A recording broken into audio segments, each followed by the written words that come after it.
Muy bendecidos. En nuestro tema, Dios desea prosperarte. Dios desea prosperarte. Leemos en tercer libro de Juan, un libro muy pequeñito. Tiene solo un capítulo y apenas tiene 15 versículos, pero tiene grandes verdades. Dice aquí en tercera de Juan, capítulo 1, versículos 1 hasta el 5. Vamos a leer. El anciano, a Gayo, el amado, a quien amo en la verdad. Amado, yo deseo que tú seas prosperado en todas las cosas y que tengas salud, así como prospera tu alma. Pues mucho me regocijé cuando vinieron los hermanos y dieron testimonio de tu verdad, de cómo andas en la verdad. No tengo yo mayor gozo que el oír que mis hijos andan en la verdad. Amado, fielmente te conduces cuando prestas algún servicio a los hermanos, especialmente a los desconocidos, los cuales han dado ante la iglesia testimonio de tu amor, y harás bien en encaminarlos como es digno de su servicio a Dios para que continúen su viaje. Juan está hablando a Gayo, un hijo espiritual. Juan le habla como padre espiritual y le dice 4 cosas muy importantes que tienen que ver con la vida de este discípulo fiel. Primero, le dice, tú andas en la verdad. Y no solamente tú andas, pero otros han dado testimonio de tu verdad, de que tú andas en la verdad. Y eso me da mucho gozo, dice Juan. Segundo, tu alma está prosperando. Y yo estoy muy contento de esto y sé que porque tu alma está prosperando, todas tus otras áreas prosperarán. Y yo anhelo, dice, deseo que tú seas prosperado en todas las cosas, de la misma manera que tu alma prospera. Tu crecimiento espiritual es fuerte, avanza. Así también yo espero y yo sé que Dios te va a prosperar. Tercera cosa que le dice acerca de él es que hay un reconocimiento a que él sirve a los hermanos con lo material. A los hermanos, sirve a los hermanos con lo material, les ayuda. Y no solamente a los hermanos que conoce, sino a los hermanos desconocidos. Y esta es una alabanza que Juan da a este varón, a este discípulo llamado Gayo. Aquí vemos el deseo de Dios. Dios desea primeramente que nuestra alma prospere. Dios desea que nuestra alma prospere. Y además de que nuestra alma prospere, Dios desea que prosperemos en todas las cosas, en todas las áreas de nuestra vida. Que así como prosperamos en el crecimiento espiritual, en la transformación de nuestra alma, crezcamos también en nuestras relaciones familiares, crezcamos también en nuestro autodesarrollo como personas, como profesionales, como en nuestros roles como esposos, padres, abuelos, maestros, que crezcamos en el conocimiento de la palabra y que crezcamos también en las cosas materiales, en nuestra vida material, en nuestra vida espiritual y en nuestra vida secular. ¿Qué es la prosperidad? La prosperidad tiene que ver con riqueza, aumento, abundancia. Alguien es prosperado cuando aumentan sus bienes, depende del área en que se ha prosperado, ¿no es cierto? Aumentan, siempre asociamos la prosperidad con lo material. Y en esa dirección los bienes aumentan y los dineros y las cosas materiales se ven, ¿no es cierto?, en pleno crecimiento, pero también hay prosperidad en todas las otras cosas. En el área ministerial tú prosperas cuando creces como predicador, creces como enseñador, cuando crece alrededor tuyo el grupo de discípulos, la iglesia avanza, tú estás experimentando una prosperidad ministerial. Hay prosperidad en el área, ¿no es cierto?, familiar, cuando los hijos se desarrollan, crecen, y aun cuando viene un integrante nuevo a la familia. Hay muchas áreas, en todas las áreas podemos prosperar o no. Prosperar es ir aumentando entonces en riqueza, en recursos de toda clase, avanzar paso a paso. Y estamos hablando aquí de la bendición material.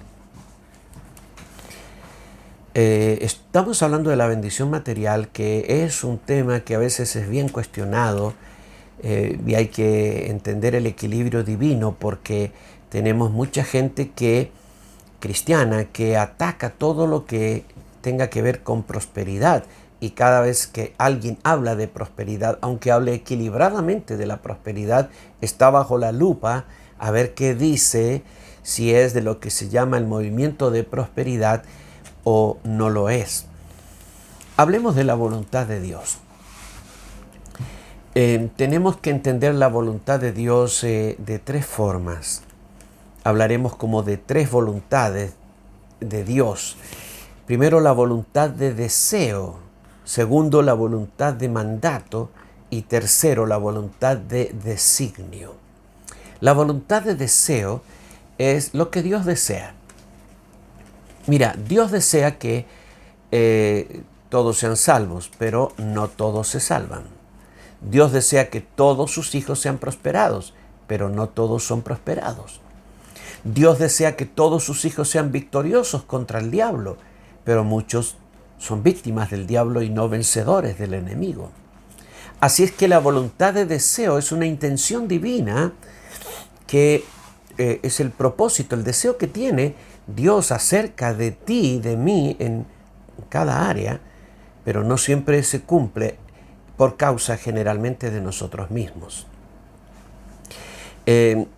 Dios hace realidad su deseo acerca de nosotros cuando aceptamos su deseo y vivimos en consecuencia, ¿no es cierto?, amoldando nuestra vida a su deseo, confesando ese deseo, creyéndolo y viviendo tal cual como el Señor está deseando que nosotros vivamos. La segunda voluntad es la voluntad de mandato, lo que Dios nos manda a hacer. Están los mandamientos de Dios expresos, escritos. Dios dice, debes hacer esto o esto no debes hacerlo. Son sus mandatos. Podemos hacer una distinción entre sus deseos y sus mandatos. La voluntad de mandato es todo lo que está revelado que Dios quiere que hagamos. Y también todo lo que el Espíritu Santo a través de sus palabras, que nos revela como remas, nos manda a hacer. Esta es la voluntad de mandato, sus instrucciones, sus mandamientos, sus preceptos. Esta es la voluntad de mandato. Y luego está su voluntad de designio, aquello que se cumplirá no importa lo que el hombre haga. La voluntad de designio. Por ejemplo, las profecías acerca del futuro se cumplirán independientemente de lo que el hombre haga, independientemente de que el diablo se oponga, se cumplirán porque es su designio. Y también se han de cumplir todas las cosas que Dios ha dicho acerca de nosotros en cuanto a nuestra salvación eterna, porque es su designio, como dice la palabra. Los que antes conoció, y esto está hablando de su designio, su propósito, también los predestinó. A los que predestinó, a estos llamó; a los que llamó, a estos justificó; a los que justificó, a estos glorificó. Es su designio y se cumplirá. Hablando de la prosperidad y hablando de estas tres voluntades, la prosperidad es para los que ven los deseos de Dios como mandatos de Dios y como designios de Dios. Cuando tú ves la prosperidad como un mandato de Dios para tu vida, no la prosperidad, hablo de la prosperidad en términos generales, y tú te resistes y tú te niegas a aceptar vivir en un nivel inferior, de derrota espiritual y económica, y trabajas y te esfuerzas y cumples las regulaciones del Señor, entonces la prosperidad vendrá a ti. Mucha gente, y vamos a verlo un poco más adelante en la siguiente charla que va acerca de esto, ¿no es cierto? Y vamos a ver cómo la derrota económica no tiene que ver con Dios y tiene que ver sobre todo con nosotros, y podemos corregirla y podemos alcanzar la prosperidad del Señor. Ser prosperado, entonces, es tener todo lo que necesitas y más para compartir. Esto es tener abundancia, y más bien sobreabundancia. En el libro de Malaquías, cuando el Señor le habla a su pueblo que está en pobreza y en tribulación, dice: traigan todos los diezmos al alfolí y hay alimento en mi casa, y probadme si no os abriré las ventanas de los cielos, derramaré sobre vosotros bendición hasta que sobreabunde. No solo abunde, pero sobreabunde. Esto es prosperar, y Dios quiere prosperarnos. Pero todo comienza con la prosperidad del alma, con la transformación del alma, con la riqueza con que se enriquece nuestra alma, con las potencias del Espíritu que está dentro de nosotros. ¿Cuál es el equilibrio divino? Mi alma prospera, tu alma prospera, y luego lo material viene como consecuencia. Lo primero es lo espiritual. Jesús dijo: busquen primeramente el reino de Dios y su justicia, y todas estas cosas serán añadidas. Eso es lo primero. Sin embargo, lo otro viene como consecuencia. No es que solamente vas a encontrar el crecimiento espiritual y las verdades espirituales y la relación espiritual y lo material no vendrá. Vendrá, pero primero busca el reino de Dios. Primero haz que prospere tu vida espiritual. No busques lo material como prioridad. Eso hacen los gentiles. Tú no lo hagas. Busca lo espiritual como prioridad. La gente cristiana que busca lo material como prioridad terminan materializándose, ¿sí? Y su mentalidad sale de equilibrio, y entran a pensar como los gentiles y a buscar lo que buscan los gentiles, terminan víctimas de muchos dolores y de descenso espiritual. Y mucha gente se ha enfriado buscando lo material.